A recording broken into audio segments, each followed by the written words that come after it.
위원장한테 꽃다발 전달했지 않습니까? 그걸 대성동 초등학교 애들이 했어요. 상징적으로 그 안에 그건 그럴 수 있어요. 근데 그 당시 대성동 초등학교에 다니는 그 학생들이 한 건데 그 남학생 여학생 둘 있지 않습니까? 그 두 학생은 다 대성동에 사는 아이들이 아니라 그러더라고요. 파주시 교화에 사는 아이들이라 그럽니다.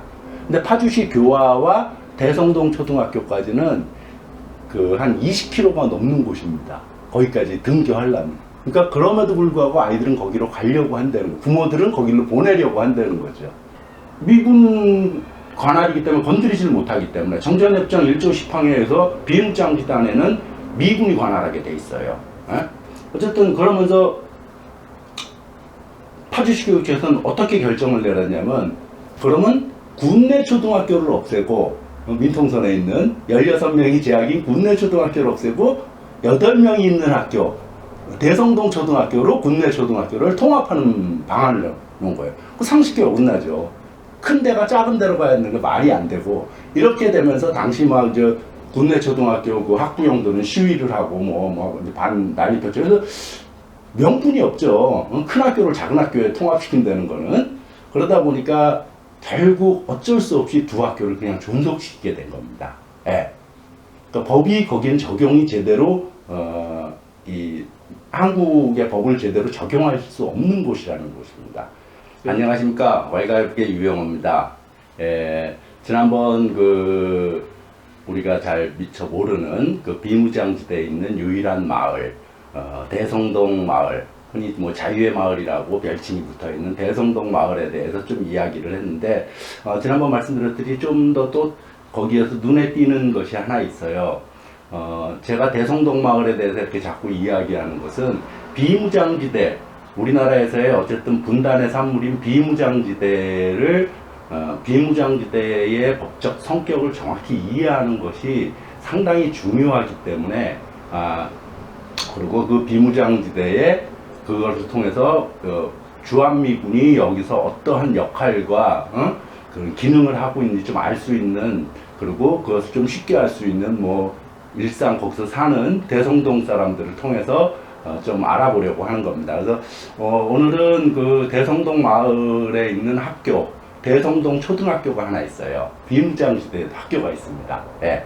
그래서 그 학교에 대해서 좀 간단히 말씀드리려고 합니다. 대성동 초등학교는 67년도에 설립된 건데, 그리고 이제 또 하나 아실 거는 비무장지대 말고 비무장지대에 바뀌긴 한데 민통선이에요. 거기도 민간인이 쉽게 출입하기 어려운 곳인데 거기에도 군내 초등학교가 하나 있습니다. 군내 초등학교는 1911년인가 이렇게 일제 때 세워진 그런 아주 오래된 학교예요. 어쨌든 이 두 학교가 있는데 그거를 통해서 이 두 학교 사이에서 일어난 일, 그리고 이 두 학교를 비교하면서 비무장지대를 좀 알아보려고 합니다. 대성동 초등학교는 현재 30명가량의 학생이 재학하고 있습니다. 그리고 선생님이 21명. 네. 근데 여기 이제 2007년도에 이제 일이 하나 생기는데, 2007년도에 그 교육청에서 전교생이 100명 이하인 학교들은 통폐합하라고 해요. 통폐합하거나 분교로 만들어버리거나 폐교하거나 이런 그 지시가 내려와서 당시 파주시에서도 그 파주시 안에 있는 그런 그 교육청의 요구에 지시에 해당하는 약 10여 개 학교들을 폐교시키거나 분교로 격화시켜 버립니다. 그래 이제 재정 문제 때문에 그런 건데 결국 근데 이 두 학교가 당시에 2006년도 그 당시에는 어땠었냐면은 대성동 초등학교에는 학생이 8명이에요. 전교생이. 1학년부터 6학년까지 8명. 또 재밌는 거는 선생님은 12명 있었어요.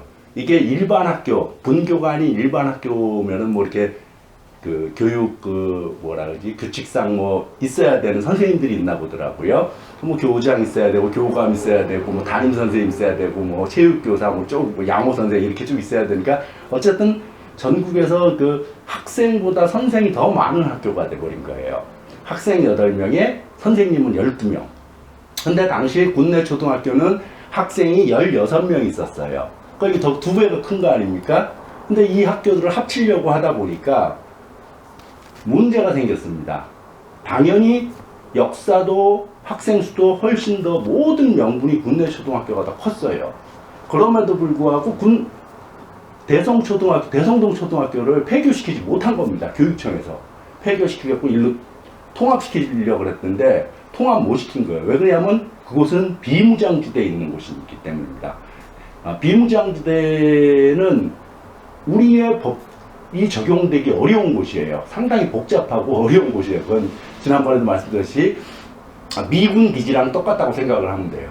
어쨌든 그래서 교육청에서도 고민하다가 파주시 교육청에서 당시 고민하다가 미군 관할이기 때문에 건드리지를 못하기 때문에 정전협정 1조 10항에서 비무장지대 안에는 미군이 관할하게 돼 있어요.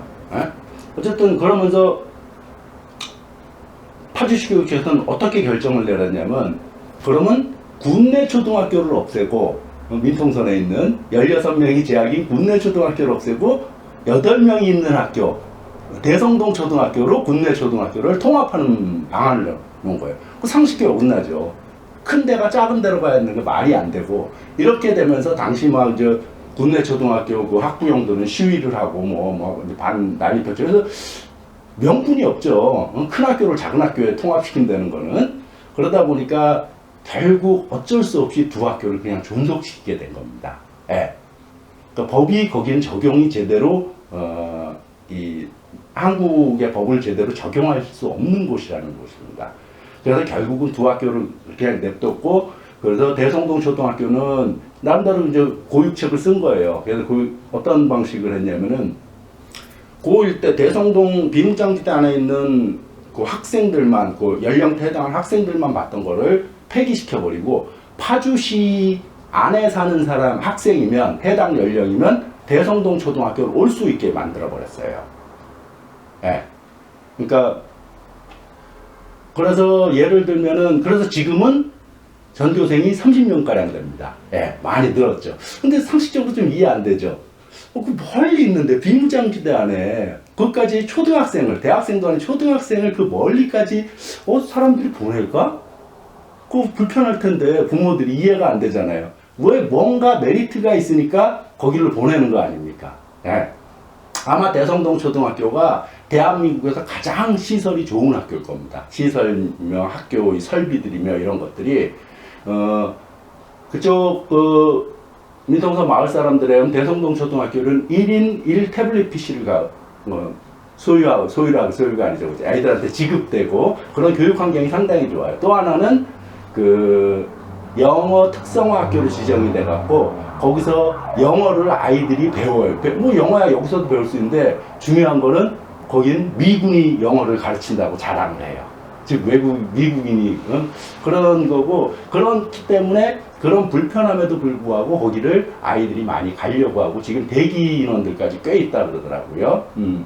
그래서 일례로 어떤 것이 있냐면은 2018년도 4월 27일 날 4.27 판문점 선언 때 정상회담 할 때 남북 각 그 최고 지도자가 만났고 그 아이의 의례적인 하나의 그 행사로 그 화동들이 북쪽에 김정은 위원장한테 꽃다발 전달했지 않습니까? 그걸 대성동 초등학교 애들이 했어요. 상징적으로 그 안에 그건 그럴 수 있어요. 근데 그 당시 대성동 초등학교에 다니는 그 학생들이 한 건데 그 학생들이 그 남학생 여학생 둘 있지 않습니까?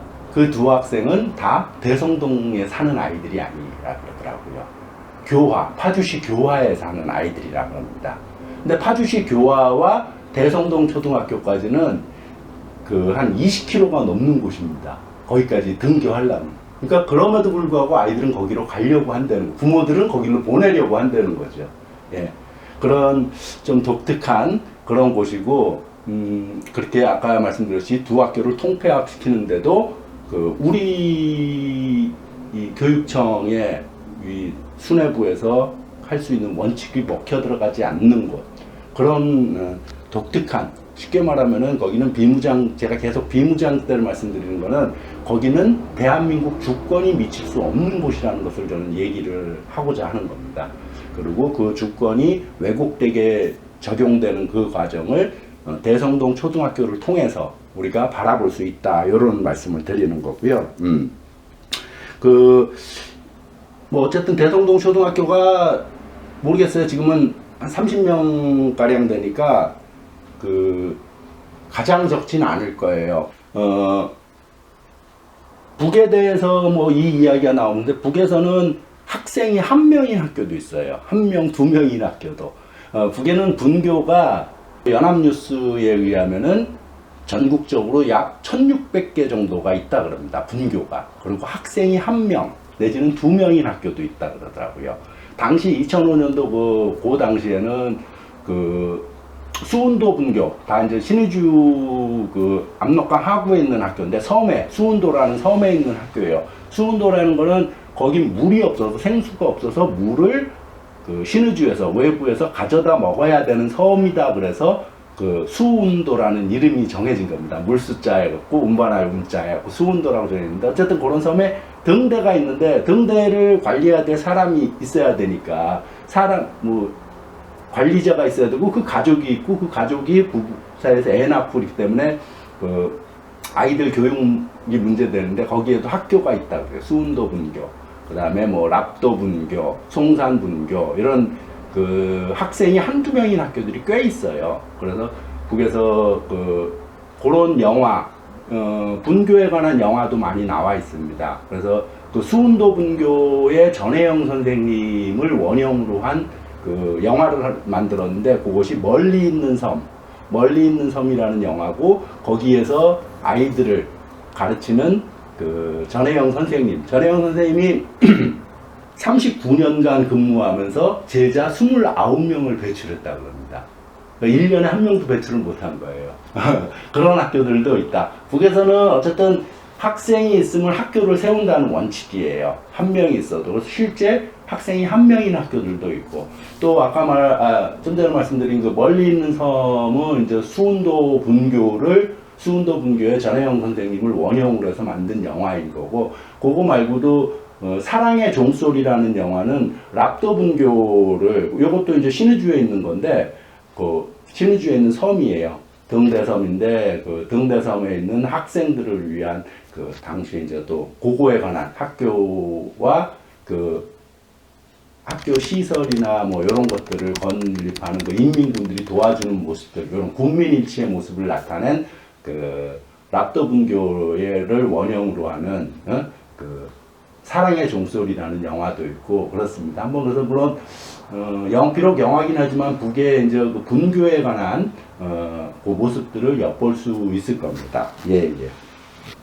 예, 오늘 뭐 어쨌든 대성동 초등학교, 남쪽에 있는 대성동 초등학교가 참, 그리고 그 대성동 초등학교는